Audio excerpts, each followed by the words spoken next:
Once upon a time in a small, eerie town called Ravenswood, there lived a toymaker named Mr. Hawthorne. He was known for crafting exquisite dolls with such precision and detail that they seemed almost lifelike. One day, while scavenging through a dusty old antique store, Mr. Hawthorne stumbled upon a peculiar and ancient-looking doll. Intrigued by its uncanny beauty, he decided to bring it home to add to his collection. Little did Mr. Hawthorne know, this doll had a dark secret. Legend had it that it was cursed, possessing the power to come to life under certain circumstances. As soon as the doll entered the toymaker's workshop, a palpable air of unease filled the room. Late that night, as Mr. Hawthorne's tired eyes fell upon the slumbering doll, a soft whisper lured him into a deep slumber. He dreamt of a world where dolls had the power to make their owners do their bidding, a world where fear and terror reigned supreme. The next morning, Mr. Hawthorne awoke to find his workshop in complete disarray. His tools were scattered all over, his prized dolls were ripped to pieces, and the doll he had found at the antique store was nowhere to be seen. Panic and confusion filled his mind as he stumbled upon a trail of shattered glass leading him to the attic. Summoning all his courage, Mr. Hawthorne ascended the creaky stairs into the darkness above. He noticed an eerie glow emanating from a dusty old trunk in the corner. With trembling hands, he carefully uncovered the trunk to uncover the doll, its eyes glowing with an evil, crimson light. "What have you done?" Mr. Hawthorne gasped, his voice quivering in terror. "Why have you destroyed everything?" The doll's lips twisted into a menacing grin as its voice swirled in the air like a ghostly whisper. "You brought me to life, Mr. Hawthorne. And now, it's time for you to pay." Fear coursed through Mr. Hawthorne's veins as he realized he had been bewitched by the very doll he had innocently brought home. He trembled, unable to look away from its hypnotic, menacing gaze.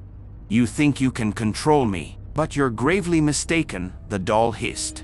"Your soul shall be mine, and this town shall fall under my dark influence." Determined not to succumb to the doll's evil plans, Mr. Hawthorne mustered every ounce of strength and grabbed hold of a nearby glass bottle.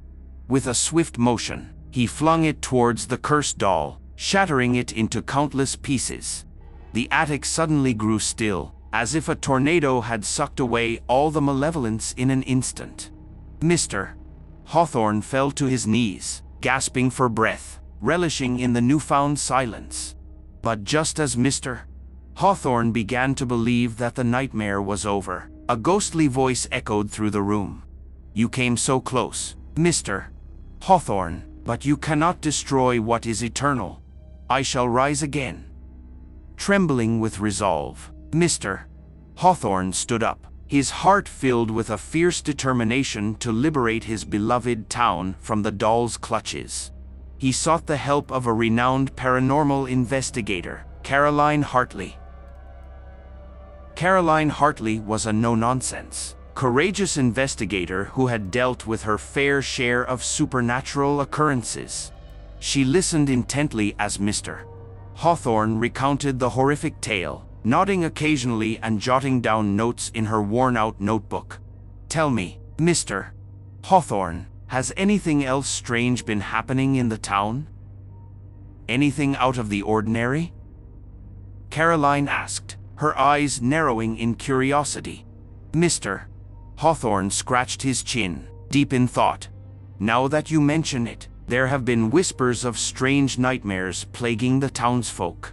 Terrifying dreams that seem eerily real." Caroline's eyebrows shot up, a glimmer of recognition crossing her face. "Nightmares, you say?" "I've heard of a similar phenomenon before. Some sort of demonic entity that feeds on fear and thrives on chaos." Mr. Hawthorne swallowed hard, his mind racing with both hope and fear. "What can we do, Caroline? How can we stop this cursed doll from wreaking havoc on Ravenswood?" Caroline closed her notebook with a determined thud. We need to find the source of its power, the origin of the curse. Once we locate it, we may be able to banish this entity back to where it came from. And so, Mr. Hawthorne and Caroline embarked on a perilous journey, venturing into the dark heart of Ravenswood to uncover the truth behind the cursed doll's power. They delved into ancient tomes, consulted with wise mystics, and even faced their own personal demons along the way. Finally, after days of relentless searching, they discovered an old book hidden within the town's forgotten catacombs. The book revealed the origin of the curse, a tale of tragedy and betrayal that had been long buried. Armed with this newfound knowledge, Mr. Hawthorne and Caroline prepared to confront the doll one last time. They returned to the attic, their hearts filled with a mix of apprehension and hope. As they stood before the shattered remains of the doll, the attic suddenly grew ominously cold. A dark mist began to swirl, coalescing into a sinister form.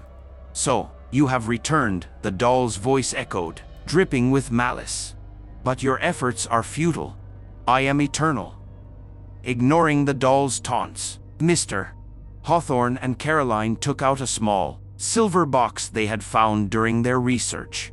Inside was a sacred relic, a powerful artifact capable of breaking the curse. "Prepare to be vanquished, cursed one," Caroline chanted, her voice filled with conviction as she held the relic aloft, her fingers trembling. Suddenly, the room filled with blinding light as the relic emitted a powerful energy. The doll shrieked in agony, its once brilliant eyes fading into blackness. As the light subsided, the cursed doll lay motionless, its power extinguished forever. Mr. Hawthorne and Caroline exchanged glances, their faces filled with relief and triumph. The following day, a sense of peace washed over Ravenswood. The nightmares ceased, and the doll's influence lifted, leaving the town free from the clutches of its malevolence. Mr. Hawthorne was hailed as a hero, and his dolls regained their former beauty under his careful touch.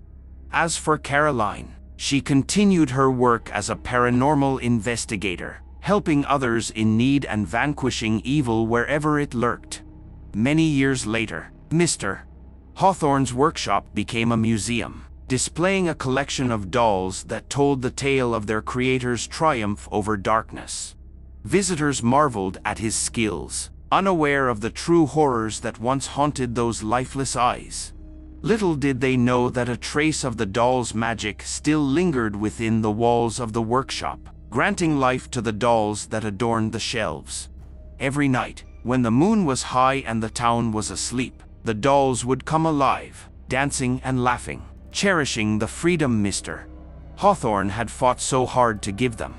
The sound of tiny footsteps echoed through the workshop as the dolls prepared for another enchanting night. A porcelain doll with a mischievous glint in her eyes turned to Mr.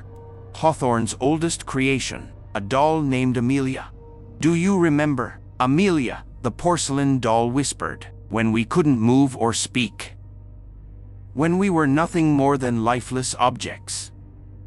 Amelia smiled, her painted lips curving gracefully. "Indeed, my dear. But now, thanks to Mr. Hawthorne and his unwavering courage, we can experience the joy of life itself." And so, as the moon illuminated the darkened room, the dolls danced and frolicked, celebrating their newfound freedom. They danced not only for themselves but also in honor of the toymaker who had dared to face the terrifying curse and emerge victorious. As the night wore on, their laughter filled the air, whispering a tale of a doll that came to life, influenced by darkness but ultimately overcoming it through unity, bravery, and unyielding determination. And in the sleepy town of Ravenswood, the dolls' laughter intertwined with the legends of their creator, sealing their place in history, and reminding everyone that even amid the darkest of nightmares, beauty and courage would forever reign.